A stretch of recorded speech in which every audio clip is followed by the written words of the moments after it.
Hi everyone, this is Susanna Pogosyan and welcome to the Basement Tapes. I really am a curious cat, so this is where we're gonna explore new ideas, talk about any issues, talk about life really, and where your faith takes you, whether you have faith or you don't have faith. I hope you come here with an open mind and you enjoy this episode.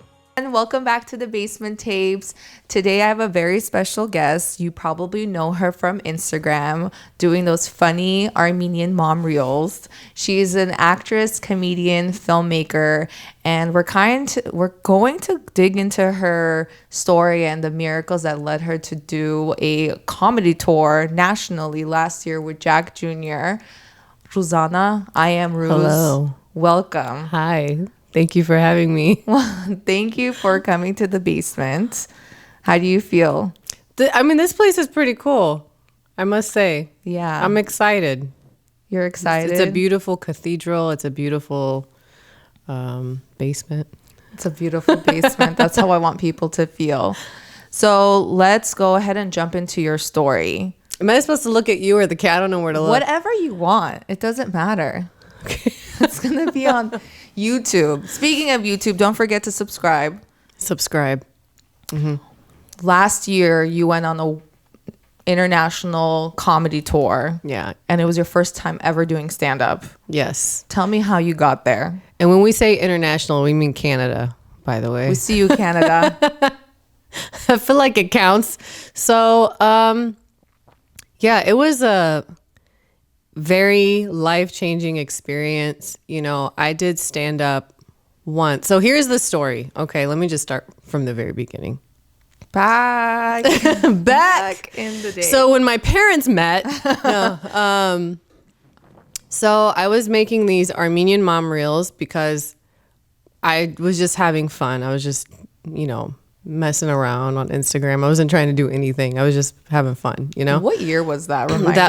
I think I started in 2021. I started it. You blew up pretty quickly too. And then in so towards the end of 21 into 22 is when I really started doing stuff. I was just bored. Like I wasn't trying to, it wasn't like a plan. You know what I'm saying? I was actually procrastinating my actual work. Your actual job? My actual job. So yeah, that became famous, like not famous, viral. It went viral. And then my followers started asking me if I was going to do a stand-up show. I was like, I'm not a comedian. I don't do that. Mm-hmm. And then it kept happening and they were like harassing me. They're like, make me new videos. Like people would DM me. Monkey, they're like, make me laugh. Yeah. Come on, monkey dance. So I got overwhelmed a little bit. I was like, wow, I didn't realize it was encouraging people so much, So they started asking me to do stand-up and I kept saying I'm not a comedian. And then I stopped myself. I'm like, what if God is trying to tell you something right now and you're just doubling down and you're saying no because you're scared? Because one of my friends was like, well, why don't you just go and try stand-up at a few clubs and see how you do? And I was like, no, because I was just scared. I'm like, there's no way. No way. It's a lot. And I have a background in theater. Like I used to write plays and hundreds of people have come to my shows in my early 20s. So I'm used to being on stage. I'm a speaker. So I've been performing and in the entertainment world for like 15 years, something like that. And so I prayed about it and Jack Jr. we had just followed each other on Instagram. We never had a conversation. So I prayed and I was like, God, if you want me to do stand-up comedy, tell Jack Jr. to DM me and ask me to open for him. And I pray that specifically because I thought it would never happen. And then 3 hours later, he messages me. He's like, hey, do you want 5 minutes at one of my shows? I was like, what? Wow. And I was like, well, now you have to do it because you asked God. You can't like not do it now, And it was so crazy. And I was like, yeah, sure, I'll do 5 minutes. And so I sent him my headshot. And next thing I know, my face is on this poster. And I got cold feet. I wanted to cancel. I was so scared. Oh my God. Like right before a show? Right. Or It was like a few days before. I had so much anxiety. I was constantly running to the bathroom over it. And I was like, you can't cancel because your face is on the poster. You can't do that, you know? So I went. did you think your jokes were not funny enough? Or? Girl, I blacked out. I don't even know what I said.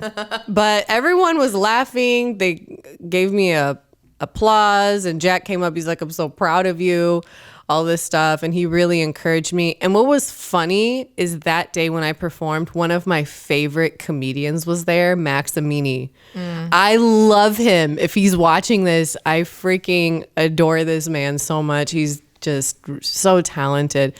And I did my set right before he went up. So he watched my set and he's like, listen, you have a future in comedy. If you want to do this, you would actually go really far because you did so well. And that was your first time ever doing stand-up. That's crazy. And I took that to heart.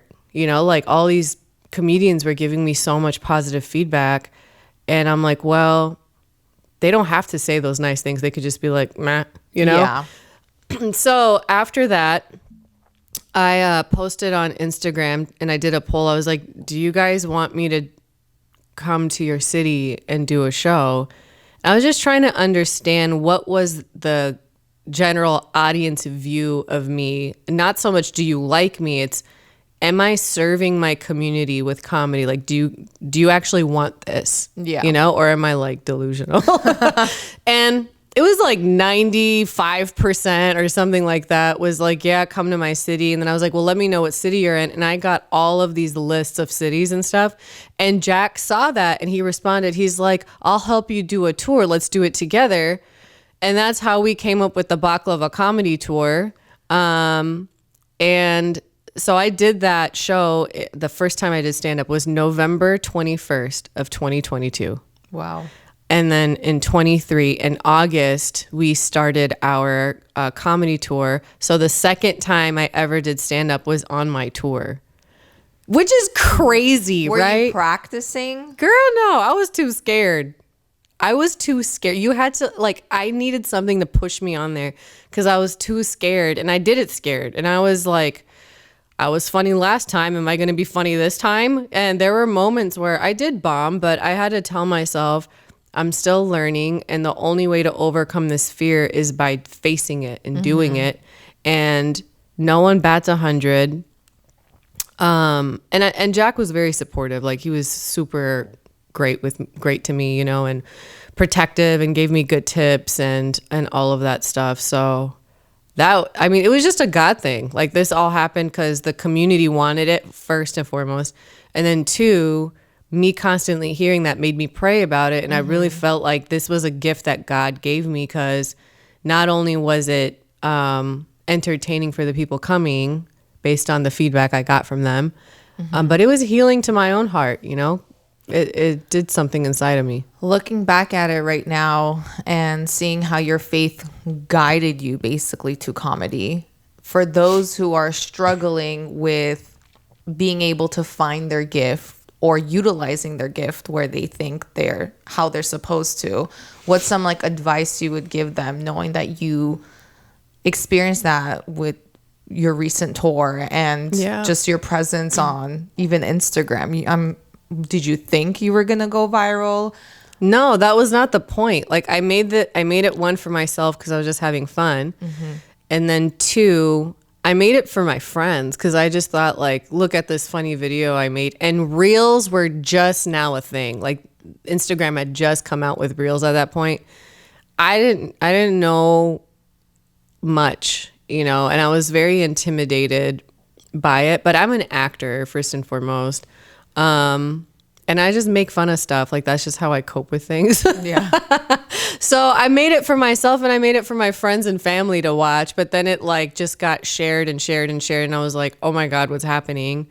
So I would say the advice that I would give to someone when it comes to their gift and their walk with God, I would say first you need to focus. If you're really going through something, bring that to God. Don't like avoid it by like doing comedy, because we don't want to necessarily do that either, right? Don't avoid your pain with your gifting, but use your gifting to further your healing in yourself and other people. So I would say sit with God, go to therapy, journal your emotions, invite Jesus into the process and let him heal you, because, you know, there's a verse that says that he uses all things for the good for those that love him.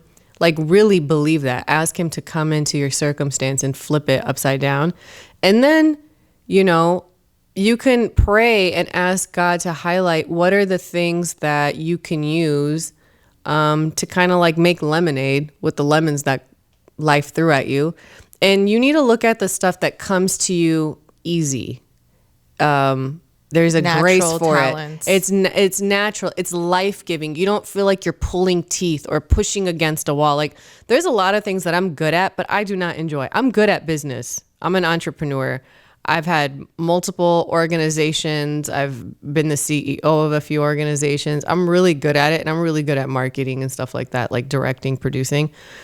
I don't enjoy that, but I'm good at it, and I know how to make a lot of money with that stuff, but it's not life-giving for me.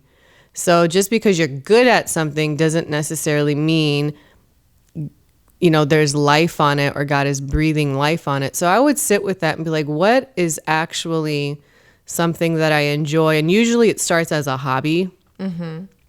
And then from there, you can dare to believe you could do something bigger with that. And it involves risk. Everything that I've done with a huge risk that I usually felt like I was not qualified to do, that I was not, quote unquote, ready for. I was not ready to go on tour. You know how insulting that was for probably a lot of comedians? Like, this girl did stand up one time and went on tour. I did, you know, and there, I know comedians that like have been doing stand up for years and didn't do a tour yet. You know, so God has a different path for each person, and I'm very grateful for it. And I, you know, that's just what happened. I'm not trying to. When I saw you jump from, you know, your funny mom reels and into doing comedy, I'm like, oh, she knows what she's doing from like, right, from the outside. I think what's really cool is that you went through with like doubt and fear and oh my being gosh, scared. But you still did it, right? Still did it. There's a few shows that I had where I got so scared I blacked out while I was on stage. I don't remember what I was talking about, and I'm like, you know, that's enough. I got off. It's like, all right, guys, that's my time. But you always think you do worse than you actually do. Yeah. And people would come afterwards like, you were so good. I'm like, I don't feel like you're lying, but okay.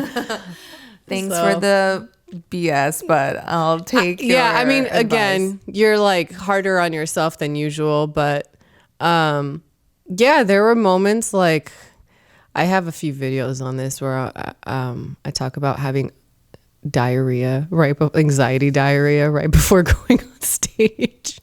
It's real. IBS is a thing. Did you have to wear anything just to like help you with that? No. I did take an Imodium though, which to is keep it together. Which is anti-diarrhea. My mom's gonna kill me for saying all this, but last time I had to do that was in Mexico, and I would go up on stage with a sticky note.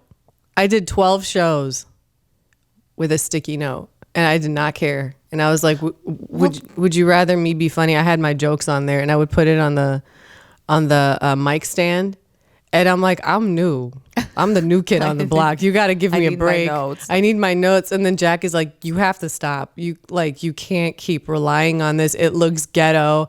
And I'm like, but I need my training wheels. And he's like, no more sticky notes, you know? So that pushed me too, because I was scared. I'm like, well, I've been relying on this. What am I going to do? What if I forget? Mm-hmm. And listen, it pushes you to be quick and to like think of stories. And then it made me do audience work, because I'm like, I don't have anything to talk about. So now I have to pull on the audience, and then that was fun. And there are moments where it wasn't good. So then you move on to something else. Mm-hmm. You know, you just have to play with it. You have to play with it, and it's okay. And what's scary about this is you fail publicly. But it is what it is. So you have to be kind to yourself in the process.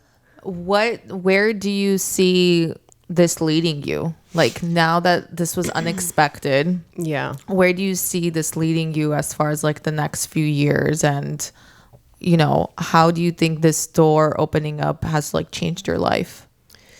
Well, stand-up comedy has become a gift to me, and I fell in love with it. It just felt like it was a gift from God, a gift that I didn't even know that I wanted, that I needed. And this is why I always say God knows what you want more than you know what you want, because you don't know the depths of your heart. You really don't. He does.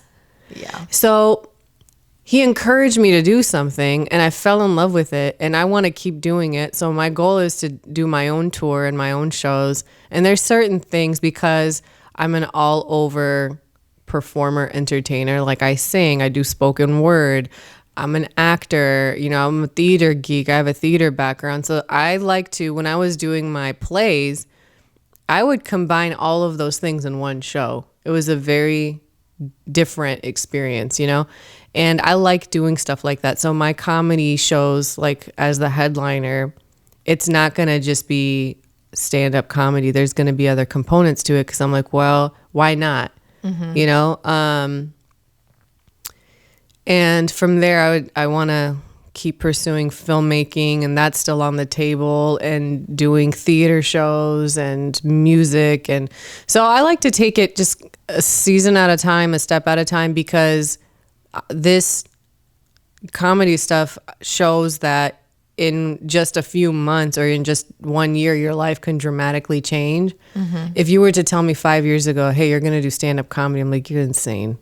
I would never, it's like social suicide. I would never do that, you know, but then it happened. So I don't know what's going to happen in a few years. But you see how, I mean, on Instagram, I've been following you for quite some time, and you're very vulnerable in your stories. Yeah. Like when you post, you share a lot of private, you know, stories about yourself, where I think and when I'm watching these, I'm like, I think our purpose to show is that like the other people are not alone in what they're experiencing. Yeah. So when you put yourself out there and showed your vulnerable side, were you expecting an outcome, or like what was going through your mind? Because I think, you know, it's not easy, no matter who you are, to put yourself out there like that. But what pushed you to do that? Well, I guess I started doing that in my early 20s, and it was something God challenged me with. As a Christian, you know, I became a devoted follower of Jesus at 18. So I know, being Armenian, when we say we're Christian, it's kind of like, well, I'm Armenian, so I'm Christian. I know there's a lot of Armenians who aren't Christian, but it's like part of our culture. Yeah. So when I say Christian, I mean you went out of your way purposefully to read scripture, find out who God is, if Jesus truly is the Son of God, be convinced of that, and devote your life to him. So I had a whole supernatural experience at 18, and then again at 20. And even when I was younger, I've had multiple supernatural experiences.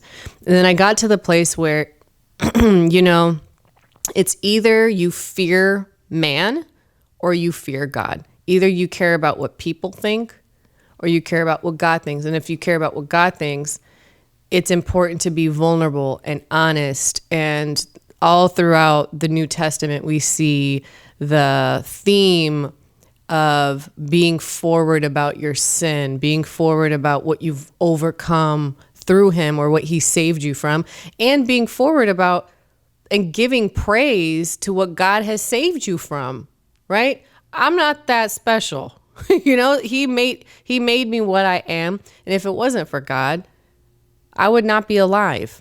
And I mean that in a very literal sense.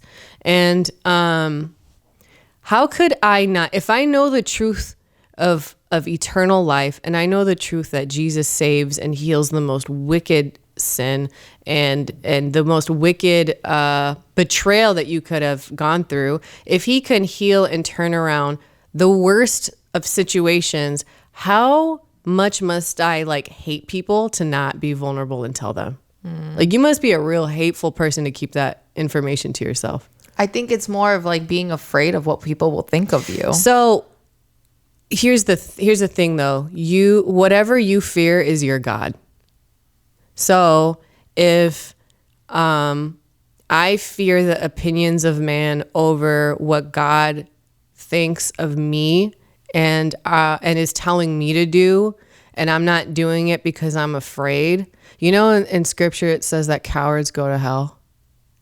I'm not familiar with Cowards. that scripture. Cowards do not inherit the kingdom of God. And when I saw that, I was like, I don't want to live my life like that, man. Because when you're a coward, you only think about yourself. When we don't, and that might have been like super intense for someone who doesn't know the Bible, but if you look at someone who lives their life based on fear, not only are you robbing yourself, but then you're not honest about what you want. You're not honest with people to protect yourself, self-preservation. It becomes manipulative. It becomes more obsessive and focused on what other people think. And now they control you. These strangers who do not know you, or like, let's say it's your relatives or whatever, they have control over your life, and you are living your life as a slave to the opinions of other people. What a waste. You know? I could see that. I think it's just like there's certain things that people are uncomfortable sharing, and you don't have to do that. You know, Yeah. you don't have to share like I share, but don't be afraid to be vulnerable and ask for help. Yeah. And the reason why I'm so vulnerable is because I'm aware most people are afraid to share, especially Armenian women. There's so much pressure on us to be a certain way, to look a certain way, to act a certain way, to have a level of quote unquote, like, I don't even like using this word, but like makud, you know, like this idea of you represent a certain type of woman, and The expectations the of the culture is real. and all of this stuff. So I want to show my vulnerability in saying, hey, you're not alone. I overcame this. You can overcome this. And especially after this war, 9 times out of 10, people are depressed. Like, Armenians are struggling with depression. We've gone through a lot. The number, A lot horrible stuff. yeah, So it's the cultural pressure. It's the trauma that we've gone through. It's the I don't know what I want because my parents have told me what to think my whole life, and now I'm an adult and I don't know who I am. So you're having an identity crisis because you never thought about yourself before. that's real. Yeah. That's real. It's I could go on with that. You can go on. This You is can your go on. podcast. You can talk about whatever you want. I like to give my time and my space to my guests, but that's definitely, I think when it comes, I feel like that's slowly changing. Yeah. With our generation. Yes. I think we saw that. I mean, our parents came to this country and with a certain mindset, they were only exposed to certain ways of thinking. And I think for us, it's a whole new world. And I'm so thankful and grateful that you're kind of seeing these like stereotypes and what these like unrealistic expectations kind of disappearing.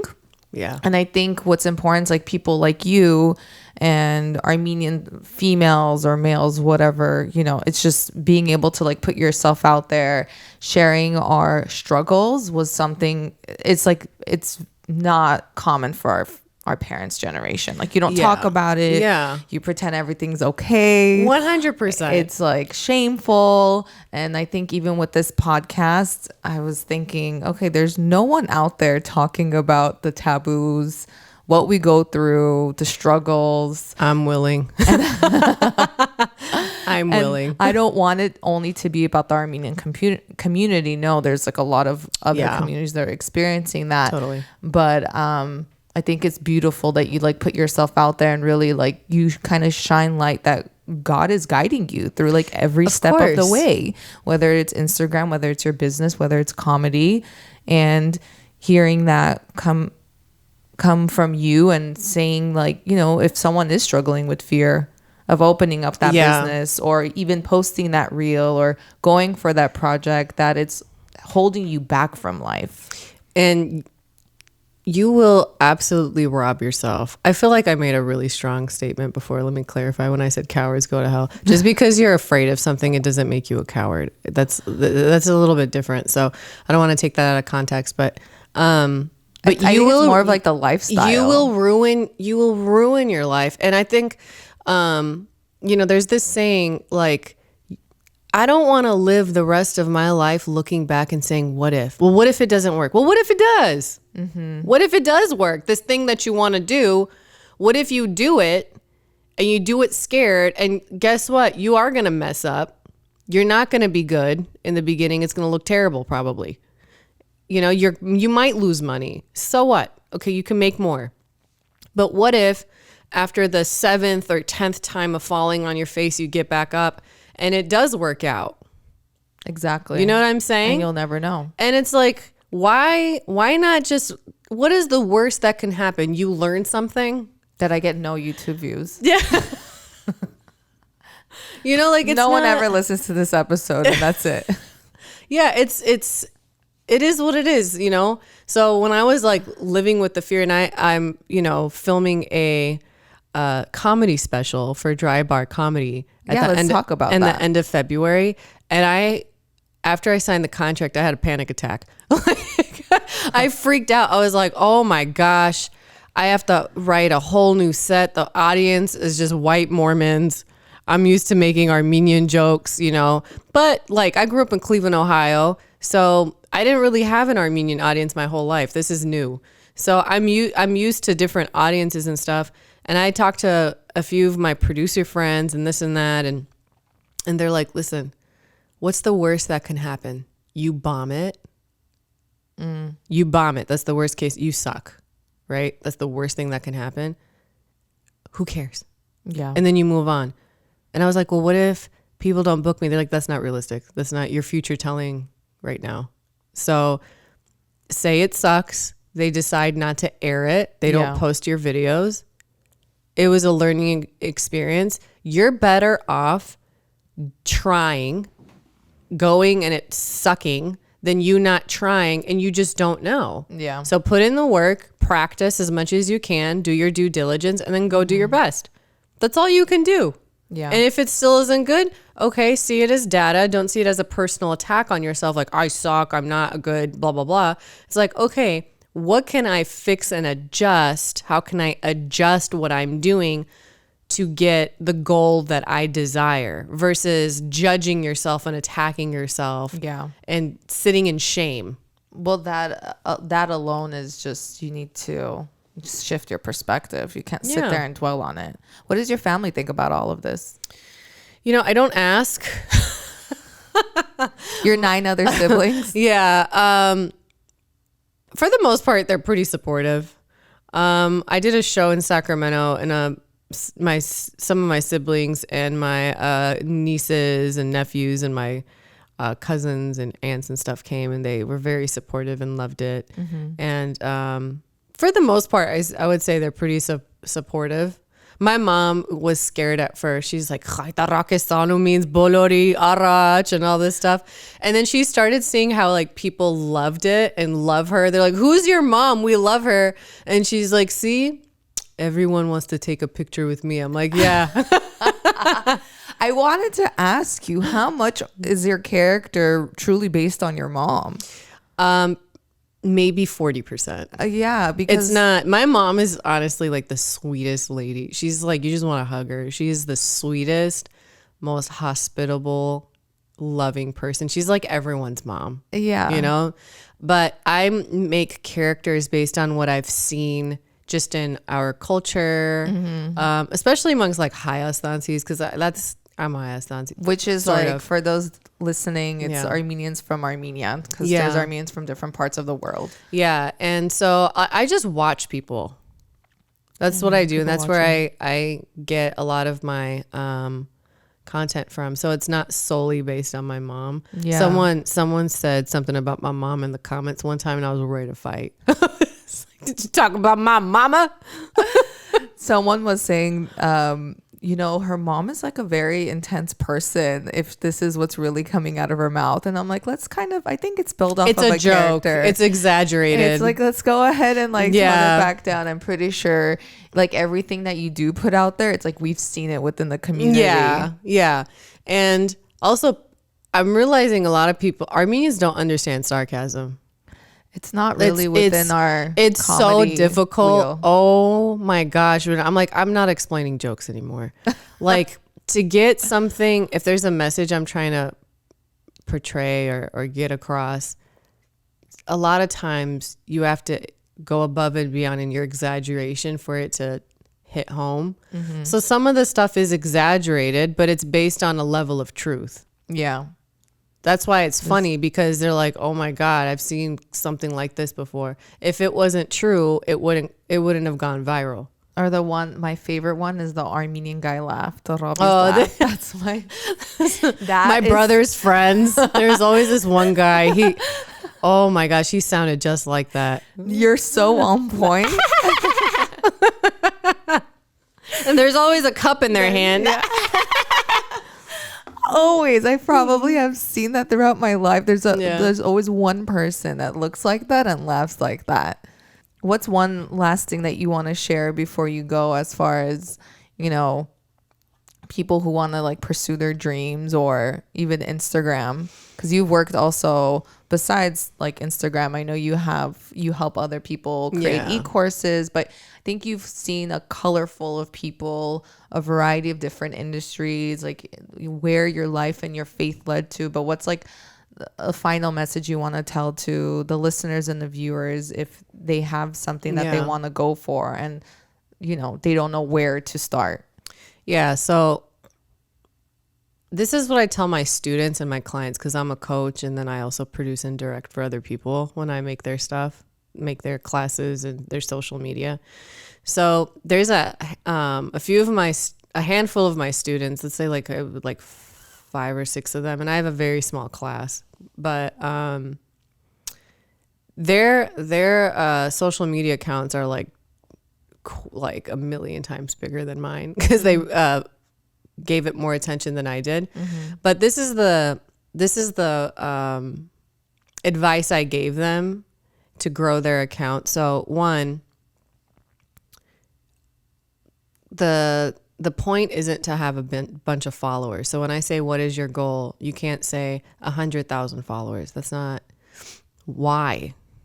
That's not a goal to have a lot of followers, right? So I can make random videos about puppies and cakes and this and that, and it got 1 million views, but who cares? Mm-hmm. What are you going to do with that? Nothing. You can't do.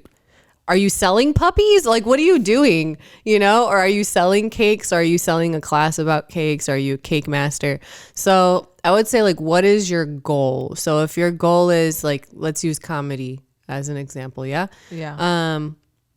Post a reel every day with your jokes or your skits or whatever it is.